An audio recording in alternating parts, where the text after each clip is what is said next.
Next gen news is heating the heck up. It is far from summer, but I feel the sun blazing on my skin because Xbox Series X is out there. We know what the box looks like. We know their plans to spread their games across all their consoles. We don't know a price, but we do know a decent bit about the specs and about what we're going to see this holiday. Now, on the PlayStation side of things, we've got a logo. Granted, it's a very popular logo. It got plenty of likes on social media if you've seen how many more it received than Xbox's entire reveal, but I'll let you judge that for yourself. Today I want to talk about what you're going to learn at the PlayStation 5 Reveal Event.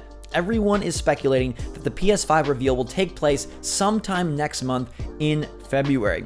And the reason for that is because it's exactly what they did with the PlayStation 4 back in 2013. So we're going to go over everything that was unveiled for the PS4 and what you're going to see about the PS5 based on Sony's track record and what they need to show to win gamers over before the real battle begins this holiday season. What's going on, everybody? It's GhostRobo, and 2013 was a super exciting time. The PS4 released, the Xbox One released, they were really close to each other, they were great consoles, their launch lineups were a little lackluster, but the promise and the intrigue was huge. And I feel like this generation may not have as much hype, but that all could change if Sony goes all out with their unveiling. Now, in 2013, Sony announced that they would have a PlayStation meeting on January 31st.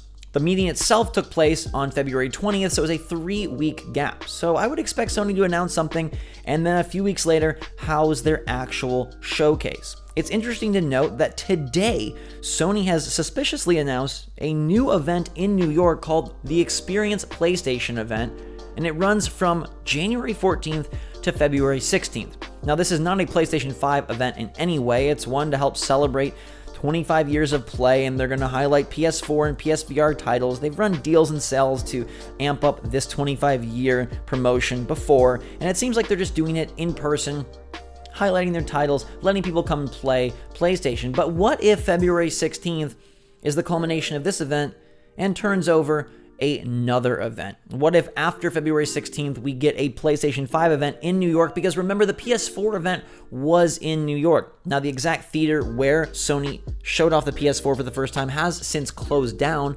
but they're using their New York Sony Square showroom for this Experience PlayStation event, and they may use that same space or a similar space to reveal their new console to the press and to the public. So everyone seems to be pegging a February timeframe. I think that makes a lot of sense. What are you going to see there? You're going to see specs, you're going to see the box, and you're going to see games. Will you see a price point? Probably not. But let's roll through all of these. Back in 2013, Sony went all in on what the PS4 was capable of. And it wasn't just technical specs. They went over the controller. They highlighted the share functionality of the DualShock 4. They talked about how you'd be able to play games as they were downloading. They really emphasized everything that they wanted to do and everything that they planned on making possible with the PS4, why it was a next-gen console. Now, I feel like that's incredibly important this time, so I expect Sony to spend a lot of effort on convincing you why PS5 is a worthwhile purchase. They won't reveal the price, but it would probably be $4 or $5, probably not $6, but $400 or $500, and that's a lot of cash to shell out. So why do you need this? If it's just another half step like the PS4 Pro, probably not necessary. But last time they went over how they'd be able to have backwards compatibility with Gaikai streaming. They went over how they would have remote play with Vita handheld for PS4 games. All of that kind of eventually maybe didn't go as exciting as they expected, but they did detail it. And they did detail the share functionality and how that was a key to the PlayStation, a key to their plans to allow gamers to share their experiences with others. And they showed off the touch bar and the touchpad and the light bar and what made the DualShock 4 new. So I fully expect us to get a bunch of haptic feedback demos where we see why the DualShock 5 is the new place to play games in your hands. It's the new thing you want to hold when you're experiencing console video games, or maybe any video games if haptic feedback is truly the future, as Mark Cerny believes it to be. Remember, Mark Cerny was at the helm of this PlayStation meeting back in 2013. I would expect him to be there once again. So you'll be seeing his face, hearing his dulcet tones, maybe seeing a little bit of knack. Probably not, but we will see the new controller that he's very high on. It's got a bit of a thicker build, so it feels more premium. We know that they're moving around some of the pieces, and we know that they are introducing a whole lot of haptic feedback. On the spec side of things, we've heard that the PlayStation 5 will have less teraflops than the Xbox Series X. It probably will be less powerful, but given that it most likely will have exclusive games, as discussed by Jason Schreier and kind of as assumed by the general populace, it may, with less power, be able to do a little bit more. Maybe not on the resolution side, but in terms of what the games are capable of, if they are truly exclusive to PlayStation 5 and can push that box to its limit rather than needing to allow for access from a previous PS4 Pro or previous PS4, as the Series X will do with the Xbox One X, the Xbox One S, and the Xbox One, I would expect that the games are going to be glorious. Now, last time they went all out, and you may not remember this because I didn't, but at the PlayStation 4 reveal, they went ham on the games. Cerny, of course, showed off Knack, and it ended up being kind of a darling title for me, one that I didn't expect to like at all, but it's got a lot more difficulty than the kid-friendly exterior may first make you think. That's a tricky game as you progress through, and I actually really enjoyed it as an early PlayStation title. They also spent time on Killzone Shadowfall, and things are kind of lining up to, I feel, be very similar. So we'll get Cerny just like we got Cerny last time, and we may get Guerrilla just like we got Guerrilla last time. Remember, Herman Hulst has taken over Sony PlayStation Worldwide Studios. He is the former head of Guerrilla Games, the people that did awesome work on Horizon Zero Dawn, and it's been rumored that Zero Dawn 2 is in the works.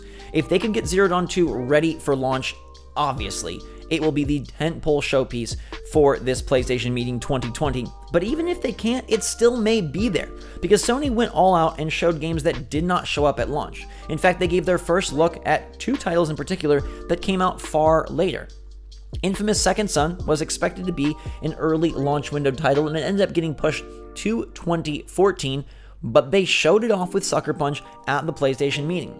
And then freaking The Witness, that didn't come out till years later, was first shown off and debuted at this PlayStation Meeting as well. They covered the gamut from indie to AAA, from American developers, Western developers, to Eastern, Japanese developers. They focused on Deep Down, back then, from Capcom. They showed off Drive Club. They really tried to bring in this wide scope, appeal to everyone across the world. And I feel like they'll do the same thing here once again, because games and exclusives and IP are their strong suit, and they have a strong hold on, I feel, the mind share of the gaming populace because of the PS4's extreme success and because of the reliability and how much you could trust that PS4 would be a phenomenal place to play games and would pretty much have the best games. We look at titles like Naughty Dog and what they've developed, even lesser games like Days Gone, still pretty darn cool. And then you take into account things like Horizon Zero Dawn 2, Bloodborne. It was a bloodbath in terms of head-to-head exclusives, Sony to Xbox, and I don't see why that changes. Microsoft has acquired a bunch of studios, but if they're going to be spreading these games across their family of consoles, it's not about delivering the best, truest next-gen experience. It's about selling to as many players possible and being consumer-friendly, and that's great in its own right, but I think Sony is going to say, hey, this is why you need next-gen. And they'll probably have the support of other third-party publishers. Last time at the PS4 reveal, Ubisoft came and showed off Watch Dogs. Now, Watch Dogs was a cross-gen title. It was initially expected at launch. It got delayed and pushed till May of the following year, but it was a pretty big deal to have one of the biggest new third-party franchises shown off at this PlayStation Meeting 2013. Will Ubisoft come through and show off a heavily rumored, heavily leaked title like Assassin's Creed Ragnarok? I really think so. Watch Dogs Legion is already out there. We know it's coming to PlayStation 4 and Xbox One. Will it get a cross-gen port? I don't know how extensive they're going to go with those things. But at a meeting like this, you want to highlight the boldest, the most bleeding edge, the things that are out there in the future, even if they're not launch ready. And I think Assassin's Creed Ragnarok will definitely be one of those. They also brought out Blizzard last time to highlight Diablo 3, not only on PlayStation 4, but it released on PlayStation 3, so we might get some announcements that benefit us in the short term as well. There could be something that is coming to PS5, but also coming to PS4. There could be a feature that is debuting for, say, PSN on PS5, but also will benefit those users on PS4. I don't think Sony will completely forget about its current install base, but I do expect them to focus more heavily on why you should invest in their future, much more so than Microsoft. Remember, Sony doesn't have a really big Game Pass type initiative. They've dabbled, but it's not as big of a part of their business plan, so they're more about selling you this new box. And I think they're going to do that with bold titles from their first-party studios, big promises from their tech and their controller, and then also a little love from the third parties. Destiny was shown off again at this PlayStation meeting, and it was revealed for Xbox 360 and PS3, but they showed that Destiny would also be on PS4, as it was kind of one of those titles that did bridge the gap, and so they needed to show it off there, and it was a big deal at the time. One of, if not the biggest games that could be shown off, Bungie's latest, Destiny. I'm trying to think what could be and have a similar punch. Call of Duty is usually always saved for an E3 reveal, so that definitely isn't it. Diablo 4 is in the works. Maybe Blizzard does come out for a repeat performance, but I doubt it. I could see, though, Overwatch 2 being something that they wanted to showcase, or maybe we'll get something out of left field from Capcom or EA, a title that we don't know about, a new reveal. The big point here is that games were a substantial part of this PlayStation meeting 2013, and that's exciting. And I think Sony will follow in their own footsteps because Microsoft has already revealed games. We know Halo Infinite is going to be a massive launch title, even if it will be playable on the console you own. You know, it's releasing simultaneously on Xbox One, PC, and Xbox Series X. It's a major game. They've already shown off Hellblade 2. We know that Godfall is coming to PlayStation 5, but I think, all things considered, that is more of a minor title that doesn't have the oomph or the pull to really attract all sorts of gamers. I think we need to see that from Sony themselves and from some of the franchises we know and love. And they focused on so many games, as I mentioned, it's going to be exciting. It's almost a pre-E3. And speaking of E3, that is where they revealed the price point and solidified their launch date, solidified their launch lineups at E3 in 2013.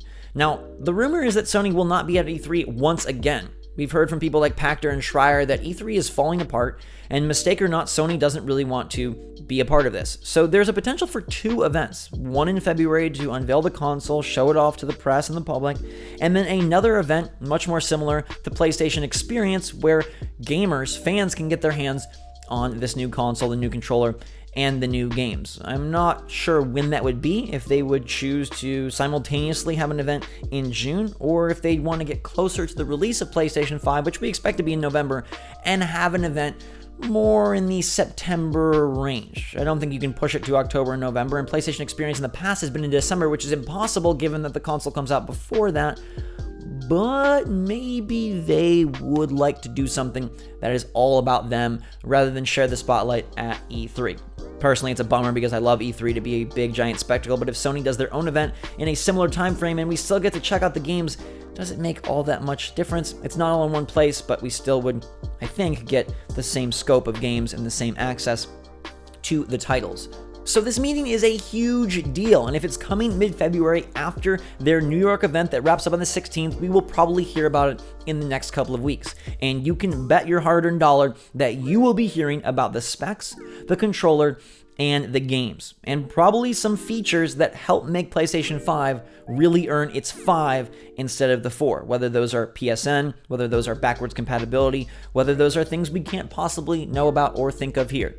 Now, an interesting last point is PSVR 2. We've heard that Sony is very interested in that, but they recently revealed numbers for PlayStation VR, and it only pushed about 5 million units. Now, that's still a lot of VR units, but in comparison to the 100+ million PlayStation 4s out there, it's a very small percentage. So I don't know if Sony will use this time to highlight a new version of PSVR. I don't know how much a part of their future plans that is. We know that Microsoft isn't going with a dedicated VR headset. Perhaps they'll introduce compatibility at some point, but Sony seems much more likely to double down on what they've already created, and I'd say a PSVR 2 has a 50-50 shot of showing up at this PlayStation meeting. It's going to be a big deal, and I fully expect it to happen in February. I'll keep you posted on all the latest news, leaks, rumors, and details.